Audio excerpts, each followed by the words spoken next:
క్రైస్తవ జీవితంలో లేకపోతే విశ్వాస జీవితంలో దేవుని కొరకు నిలబడినప్పుడు లేకపోతే దేవుని పరిచయం చేసినప్పుడు కొన్నిసార్లు చాలా భయంకరమైన ఫలితాలు వస్తూ ఉంటాయి. కొన్నిసార్లు మనము ఆశించినట్లు వస్తూ ఉంటాయి, మనం అనుకున్నట్లు వస్తూ ఉంటాయి. కొన్నిసార్లు మనము అనుకునని విధంగా సమాజంలో తల ఎత్తుకోలేని విధంగా ఫలితాలు వస్తూ ఉంటాయి.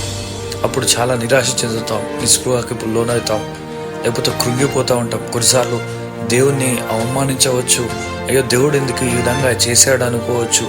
ఆఫీస్లో కూడా కొన్నిసార్లు దేవుని కొరకు లేకపోతే దేవుని కొరకు సాక్షిగా నిలబడాలని మనము ఆశిస్తూ ఉంటాం. మనమున్న ఏరియాలో లేకపోతే మనం ఉన్న ప్రదేశంలో దేవుని కొరకు బలంగా నిలబడాలనుకుంటాం. కానీ నిలబడిన ప్రతిసారి ఫలితాలు ఆశించిన విధంగా రావచ్చు. ఆ ఫలితాలను చూసి మనం కృంగిపోవద్దండి. ఎందుకంటే బైబిల్లో పేతురు ఒకరోజు ప్రసంగం చేస్తే ఒకటే రోజు 3,000 మంది నమ్మి బాప్తిజం పొందినారు.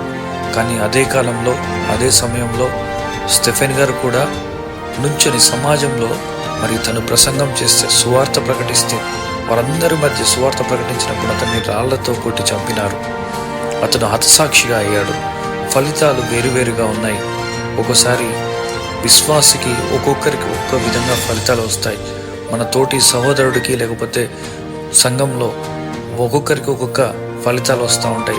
మనం పాటించేది ఒకటే బైబిల్ అయినప్పటికీ మన పరిస్థితులు వేరు. దేవుడు ఒక్కొక్కరిని ఒక్కొక్క విధంగా వాడుకోవాలనుకుంటాడు. కాబట్టి మన ఫలితాలను చూసి మనము దిగులు పడద్దు, అధైర్యపడద్దు, అసహనానికి గురి కావద్దు.